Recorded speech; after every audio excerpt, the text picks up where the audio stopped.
PC sécurité de CQ2, il faut demander à Monaco Sécurité d'ouvrir tous les portillons en urgence afin que les secouristes puissent intervenir.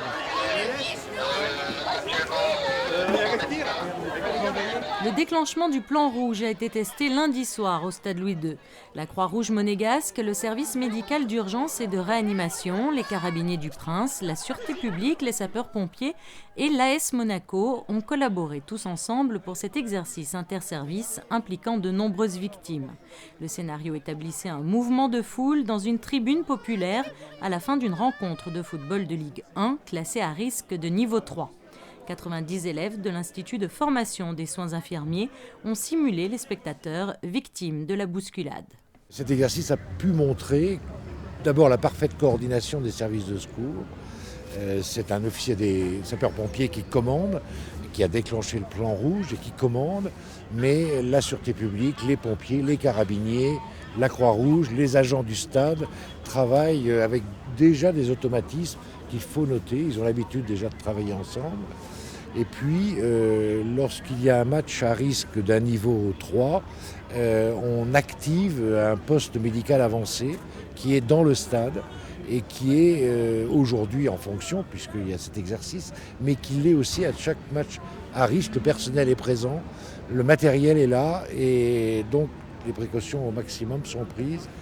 Et ce qui est frappant de voir, c'est on assiste à une médecine maintenant qu'on appelle de l'avant, c'est-à-dire un tri et une stabilisation des blessés à l'endroit même où ils sont blessés, et puis un second tri au poste médical avancé. Organisé par le département de l'Intérieur, le corps des sapeurs-pompiers a assuré la direction et le déroulement de l'exercice. Le lieutenant-colonel Tony Varro supervisait cette simulation. Au total, l'Institut de formation des soins infirmiers a mis à notre disposition donc, ces 3 promotions, des premières, deuxième et troisième années, ce qui a ramené à 90 personnes. On avait environ une cinquantaine d'impliqués et après, on va dire une trentaine d'urgences absolues et le reste en urgence relative et 3 décédés de mémoire. L'absence du public dans le stade qui nous aurait effectivement apporté une problématique supplémentaire qu'auraient dû gérer donc, les stadiers et la sûreté publique pour d'une part faciliter l'intervention auprès des victimes et d'autre part de permettre l'acheminement des secours depuis l'extérieur avec une évacuation du stade puisqu'on peut, comme on peut l'imaginer, une affaire comme ça aurait nécessité l'interruption du match s'il était en cours avec une évacuation, je dirais, en bon ordre, dans le calme. Tout est relatif et il faudra le faire. Cet exercice pratiqué dans des conditions proches du réel a permis de tester le dispositif prévisionnel de sécurité mis en place à l'occasion des matchs à risque, de tester le plan de secours national et de s'entraîner sur des problématiques de gestion de crise en interservice. Un exercice qui s'est parfaitement bien déroulé et qui a permis d'apporter de précieuses informations pour faire face à ce type de risque.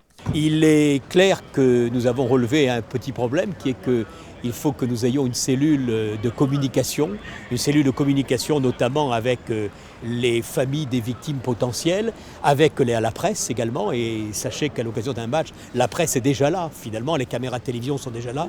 Donc il faut probablement que nous renforcions cet aspect de communication, de relation avec les médias et de relation avec les familles. Et puis pour le reste, l'exercice n'est pas encore terminé. Nous ferons bien entendu un débriefing, mais c'est un exercice qui a lieu régulièrement. Le dernier avait lieu en 2010 et le colonel Varro avait déjà organisé un exercice de ce type parce qu'il est important pour les hommes de se connaître, d'avoir le bon réflexe, parce que le jour où ça arrive, je dirais, il ne faut pas réfléchir, il faut le faire mécaniquement, je dirais, comme on l'a appris à l'occasion d'un exercice. Un exercice qui a donc permis à l'ensemble des services impliqués par la sécurité de travailler conjointement, comme ils le feraient en cas d'incident réel. À Monaco, les matchs à risque sont fréquents. Les 2 derniers l'été, tout comme le prochain, la Principauté peut donc se féliciter d'avoir un dispositif opérationnel à tout moment si un incident devait malheureusement se produire.